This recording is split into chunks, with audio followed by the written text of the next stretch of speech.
What does it mean for Manchester United to pick up its first point against Chelsea in the WSL in 5 years? Have Manchester City put themselves back in the title conversation after a momentous 3-2 win over Arsenal? We'll be getting into that and so much more as we look ahead to the start of the UEFA Women's Champions League campaign on today's Full-Time Review. I am thrilled now to be joined by Cerys Jones. I want to start with the two big games, of course. Manchester United, Chelsea drawing 1-1, and then Manchester City 3-2 win over Arsenal. Let's start with Manchester United becoming the first team yet this season to take a point from Chelsea. What did you take away from this one? In some rather wet conditions, we'll just toss that in there. Yeah, horrible conditions, very typical kind of Northwest England conditions, but it was a really good game.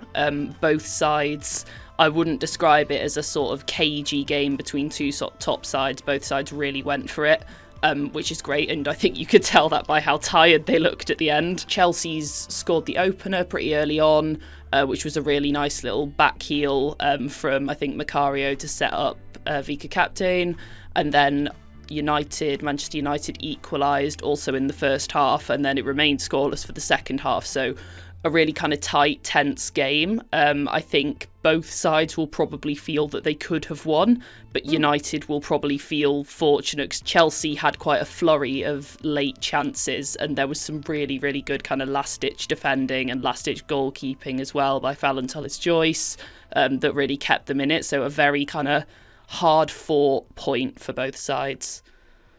Not to get ahead of ourselves, but like you mentioned, it's probably a draw that feels a little more like a win for Man U rather than Chelsea. What level of title credentials would you say that Manchester United laid down this past weekend?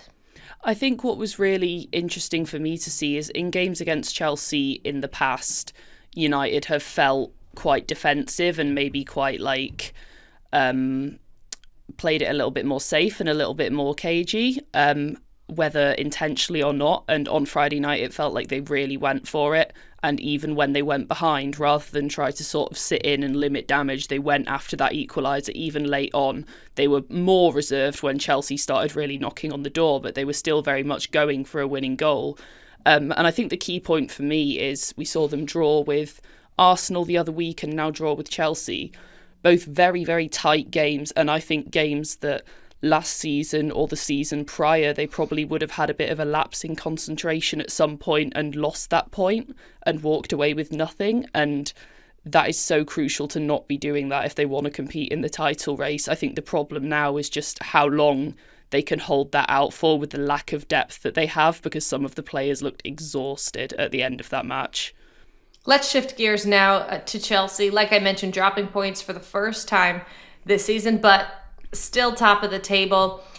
If you had to pick something after watching this match, what would you say the Achilles heel is for Chelsea thus far this season? I think sometimes they don't look as defensively strong as they always have.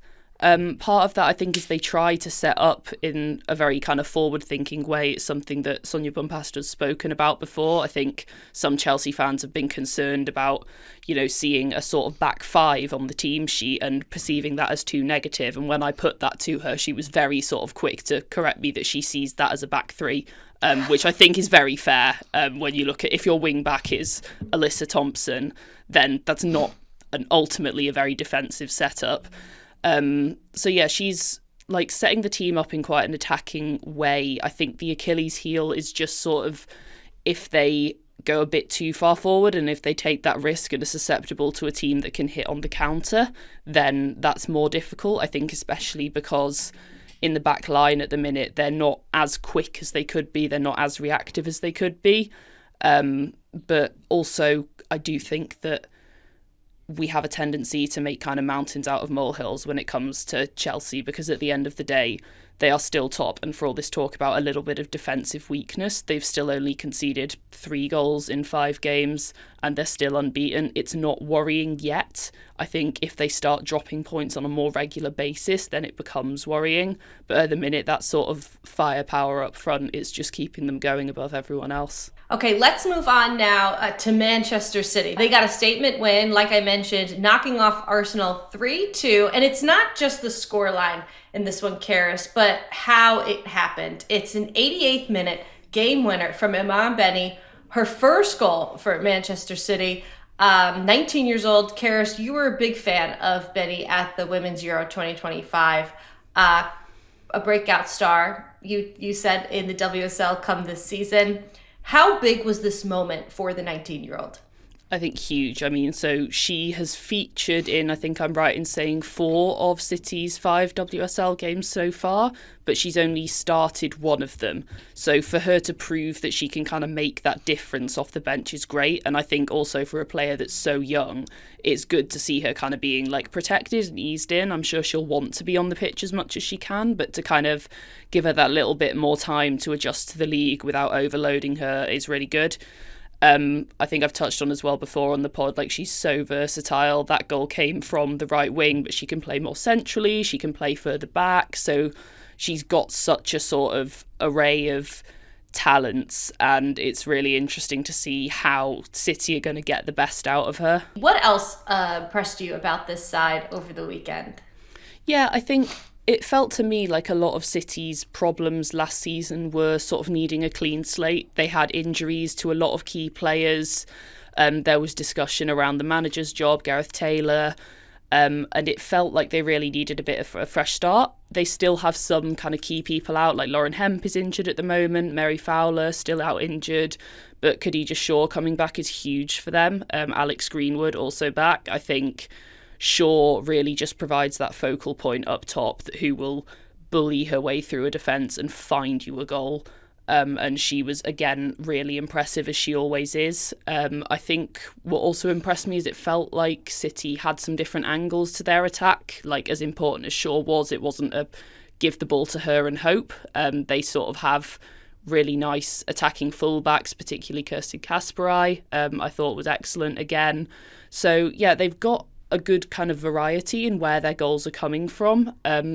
That said, I also thought that some of Arsenal's defending was pretty naive, knowing some of City's strengths. I mean, to look at, for instance, I think it was Man City's first goal will be a concern for Arsenal. Caitlin Ford is totally unaware of Kirsten Kasperai kind of making the run behind her, and then she sees her in front of her and sort of goes, oh no, and chases after her. At that point, it's too late, and she's put the cross in and it's a goal. So, and then there's not enough physicality in the Arsenal back line to match Shaw. So I think it's, you know, it's not an ideal. There were some not ideal signs for Arsenal in that game, but I think credit where it's due to City and their new manager. They've set up really well. They've had a much better start to the season this season, and that now includes, you know, a win over Arsenal.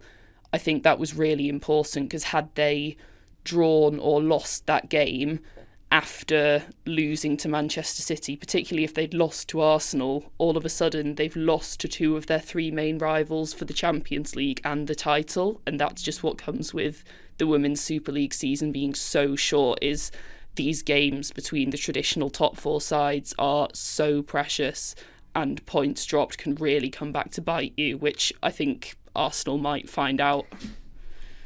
It certainly happened for Arsenal in this game. Their first loss, dropping them down to 5th place in the standings, sitting with 8 points. Manchester United with 11 points in 4th place. And then you've got Tottenham and Man City tied at 12 points. Man City in 2nd. Chelsea women top of the table with 13 points. So that leads me to the final team I want to talk about before we move on to the Champions League.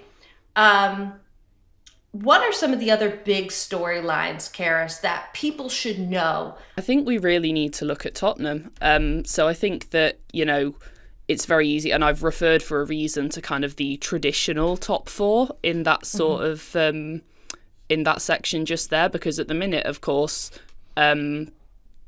the traditional top four is not in place. Arsenal have just dropped out of it and Tottenham Hotspur have come up. And they had a really poor season last season, led to a managerial change with Martin Ho, who's previously worked at Man United, was at Brann over in Norway.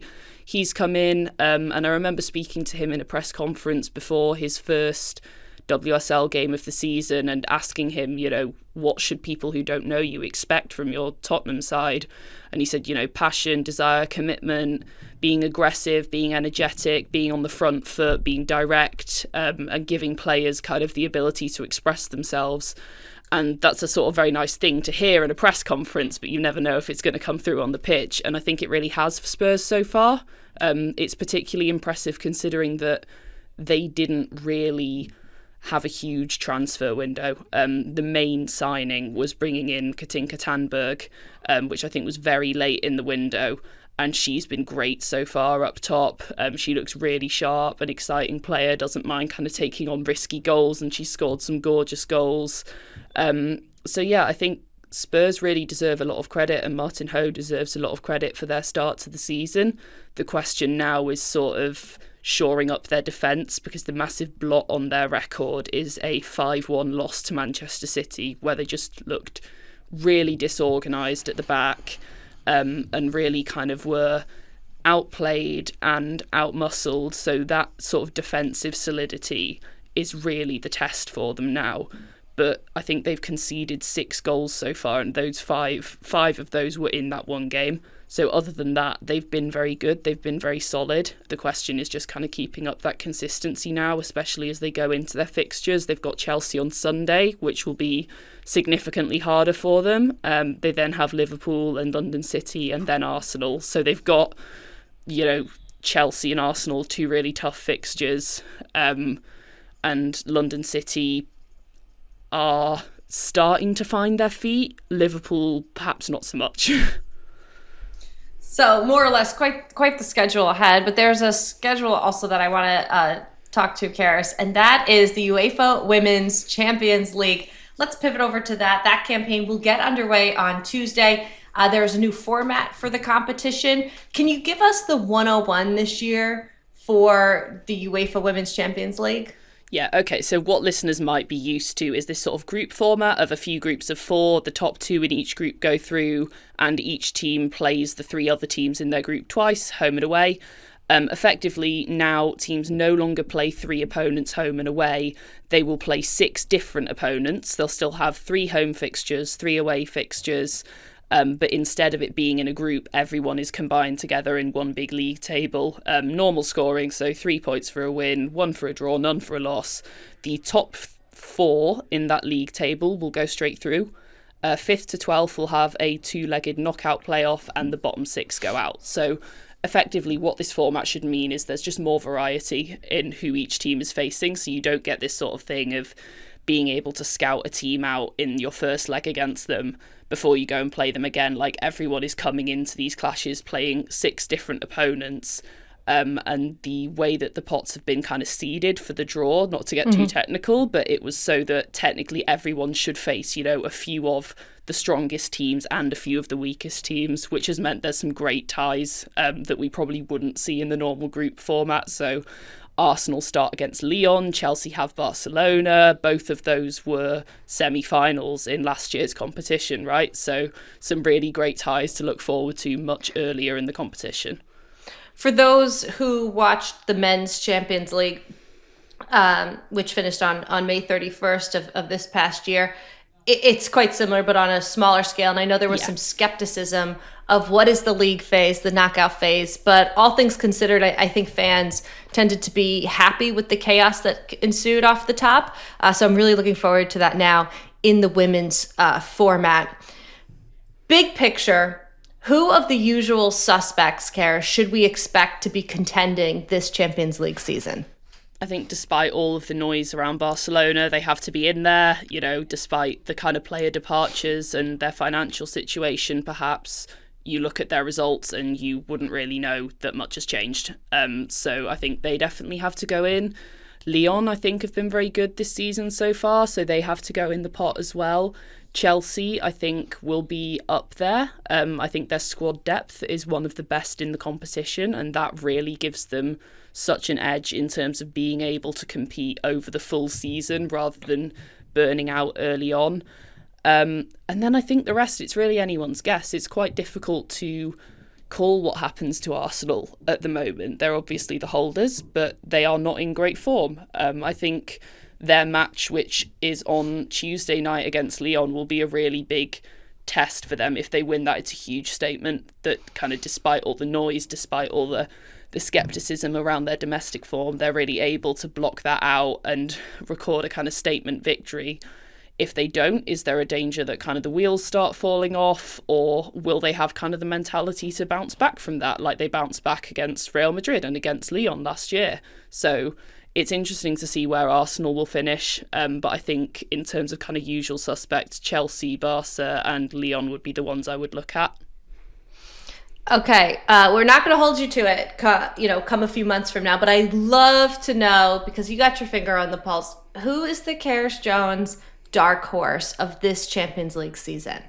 I think Atletico Madrid will be really interesting. I think Manchester United will also be really interesting if they make it through the league phase, because my concern for them is just squad depth. I think if they get through to January and then invest, they've got a lot of quality, but I'm concerned about whether their depth allows them to make it that far.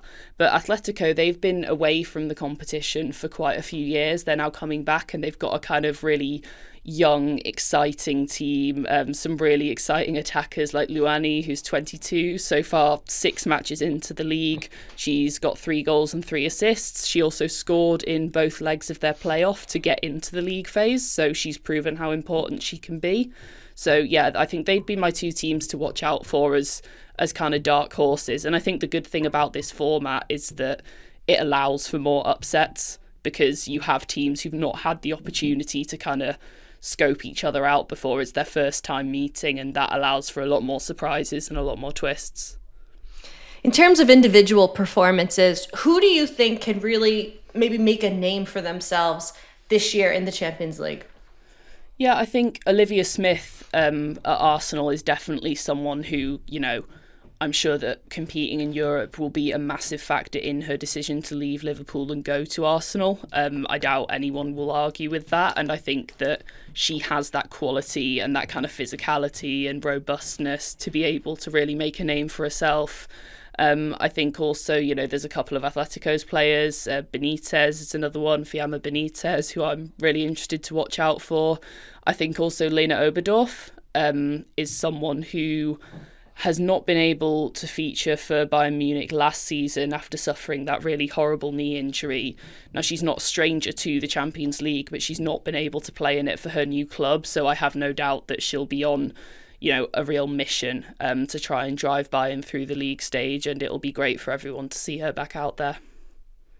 All right, let's fast forward all the way to May 24th of 2026. This will be where the final is held in Oslo, Norway. If you had to guess, who are the finalists in the UEFA Women's Champions League? A boring answer, I'm afraid, but I'm going to say Barcelona and Lyon. I think in terms of... That sounds like a fantastic game. Yeah, nothing boring about that. Their tournament record, their pedigree, and their depth as well. I think that they're the 2 that I'd be watching out for. Cerys, thank you so much. Before we get out of here, make sure you are subscribed to Fulltime wherever you get your podcasts, and do not hesitate to get in touch with us. You can DM me at Jillian Sakovits or email us at fulltime@theathletic.com. And in case you didn't know, The Athletic has partnered with Yahoo Sports to provide free best-in-class coverage of women's sports. So go check out the Women's Sports Hub at sports.yahoo.com/women-sports. As always, thank you so very much for listening to Fulltime Review. We hope you enjoyed it as much as we did. I'm your host, Jillian Sakovits, and this show simply would not happen without our podcast producer, Theo Lloyd Hughes, our video producer, Leah Griffin, and our executive producer, Emily Olsen.